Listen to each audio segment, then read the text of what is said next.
I have an awesome opportunity today to be here at the 2013 Building Michigan Communities Conference, celebrating MSHDA, and I say celebrating MSHDA because they are a partner of the Monica Sparks Show and the Urban Sparks. They do amazing things in our community, and affordable housing is our focus this year.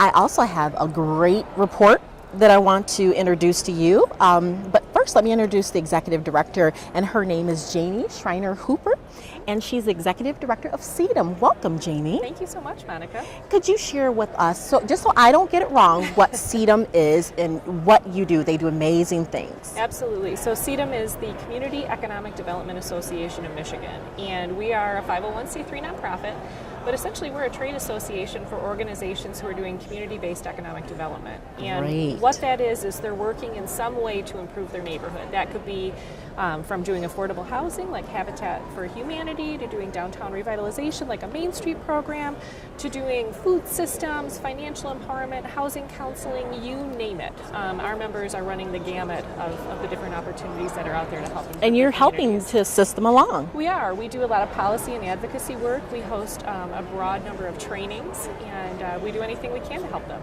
Wonderful. Well, I know today you just released some very vital information, and so I'm really excited to be able to talk about this right now as we're talking about Michigan economic hotspots and the community economic development industry. You've got the last report came out in 2008. That's correct. And today we've got a new report that shows that the trends in the economic development community and the industry over the last 5 years has been booming. Yes. Tell us all about it. Well, it's really interesting. Our last report we released in 2008, and that was right before the housing crisis, or actually right in the midst of the housing crisis, sure. I should say. And we took a look at what our members were doing, and about every 5 years we take another fresh look, and so we've been busy polling our members for the last several months, asking them questions from what they're doing to what their budget's like, to how many employees they have, to what they're seeing in their community and what the needs are.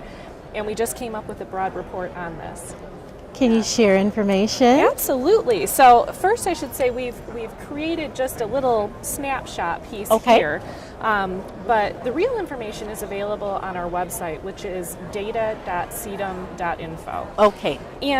But what we found is it's interesting. People are diversifying their services, much like MSHDA has discovered that they work on affordable housing, but really they work to create vibrant communities. Right. And our members, we've been around for about 15 years. Our members started off really doing affordable housing, but then they also realized that they need to be working on all the other community supports that go along with that. So our members have really diversified what they've been doing. And we found that people who are doing asset building and financial empowerment work, really helping people with their budget and finances and other things, has really risen to the top. That's awesome. Yeah. Is there another finding that you would say was the most shocking for you? Yeah, it was quite surprising. As I mentioned before, affordable housing was at the very top. The vast majority of our members did affordable housing. Now we're finding that financial empowerment piece, that is now at the top. So many of our members still do, more than half of our members are still working on affordable housing issues. But even more are tying in financial empowerment pieces to it. They're doing things like foreclosure counseling, they're doing home buyer counseling and education, and they're doing one-on-one counseling with people to really help them out to make sure that when they do have housing, that they're successful in their housing. And information is key. We all know when you have information, you have education, it is definitely the key to growth.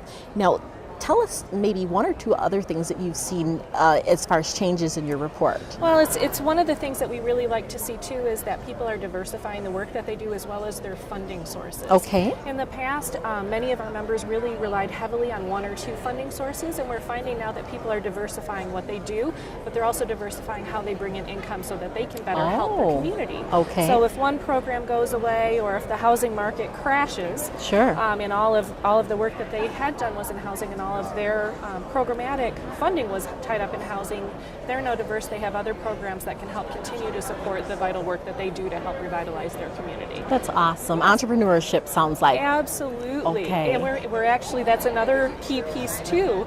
We're finding that a lot of our members are actually helping entrepreneurs in their neighborhoods. They're wanting to make their Great. communities more entrepreneurial friendly, helping more people open up small businesses. In fact, even in the Grand Rapids area, Link, who's one of our Yes. members who does phenomenal work with Great creating job. affordable housing, they actually have a new building where their office is, where they've created space where it's co-working space. Yes. Yeah, and so we're finding, that really encourages the small businesses and people to come in, as well as they've created a new restaurant space to serve their neighborhood. So they're encouraging that growth and that new small business aspect too. That's awesome. Now, Michigan Housing and Development Authority, MSHDA, and CEDM, how do you work together? We work together in so many ways because so many of our members go to MSHDA to work with them on their projects. We often act as a liaison with them. So as MSHDA is really looking and moving forward, looking at placemaking initiatives and looking at other things, we're bringing that information to our members. As our members have issues they're looking at foreclosure work and other things, with the large foreclosure settlement that just came about, we advocated for that funding to go to an appropriate use, which the vast majority of it went into MSHDA, so then they could disperse it in an appropriate way in working with our members. And just like MSHDA, we started off in the affordable housing field, which we certainly still do, but we've grown to encompass and serve more people who are doing that wide variety of work to create vibrant communities. And you obviously are doing a wonderful job. Thank you so much. Thank you. We have the Executive Director, Miss Jamie Schriner-Hooper, and she is with CEDM, the Executive Director.